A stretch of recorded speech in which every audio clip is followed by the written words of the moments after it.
Hello guys, what's up? We are back again with another question from our DSA challenge series. So let's get started. So guys, today our question is minimum number of days to make M bouquets. Okay, so let's understand this question with the help of a demonstration. So now guys, we are given an array known as Bloom Day, a integer M and an integer K. So let's first understand what all these terms indicate.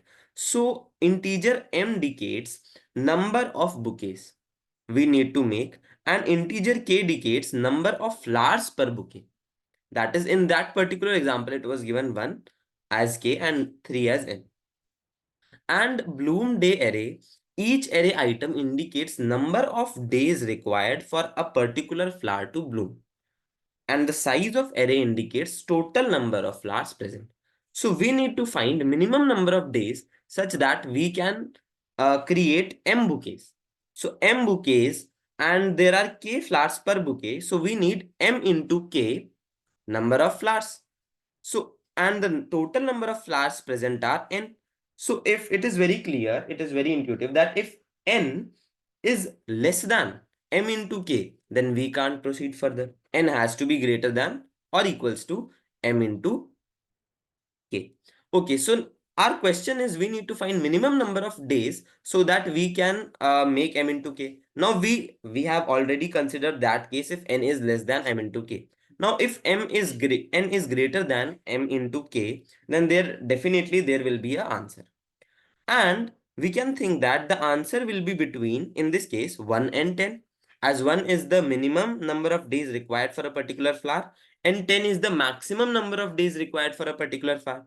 So after 10 days, we can say that every flower will be accessible, and after the first day, at least one flower is accessible. So we got a search space.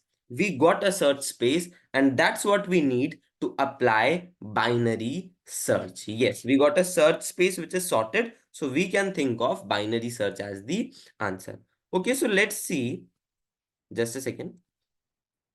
Let's see through code like how we can do that.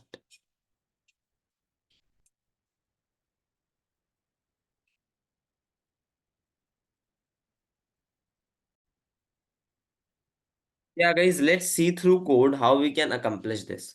So we have our function minimum days, and we have initialized required flower as m into k, and n is the bloom day dot size, that is the number of elements. So if it is very clear, if the required flowers are greater than n, then there is no point. We will simply return -1. We can't have that particular case of m into k flowers. Now we will calculate minimum and the maximum from the array in order to get the search space. And we will simply apply binary search in the search space. Now, how we will find out whether to move left or right? So we will consider mid as our answer. Okay, so we are initializing answer as our maximum bloom day. That is the maximum days required for us to accomplish the task. And then we will keep on reducing our search space. Okay, so we have a function known as can create bouquets. It is our self-made function. So let's see that, which will help us decide whether that particular middle element is a particular answer or not. So can we, in those many days, can we actually make m into k flowers? Can we actually get m into k flowers? And if yes, then we will move to the left side. We will search in the left half. So let's see can create bouquets function. So it is also very simple. We are simply iterating through the whole loop, through the whole arrays, and we have passed days as our mid. So if the days are greater than equal to bloom days of I, that means that particular flower, a flower at that index can be taken. So we will increase the bloomed count plus plus. Now, if we encounter a day in which bloom days of I is greater than days, that means that particular flower can't be taken.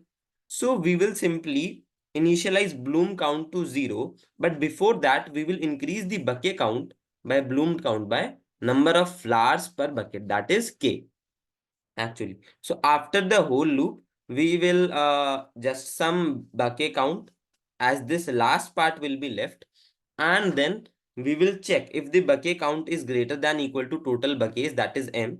So if it is possible, then yes, it was a possible case, it was a possible answer, and we will store that in the answer, and we will proceed to search in the left. Finally, that's how we can do it in this. So yeah, guys, this was all from this question. Thank you so much, guys, for watching this video. Just in case you like the video, you like the question, thank you so much, guys. Make sure you subscribe the channel, press the like button and share it with your friends. We shall see you next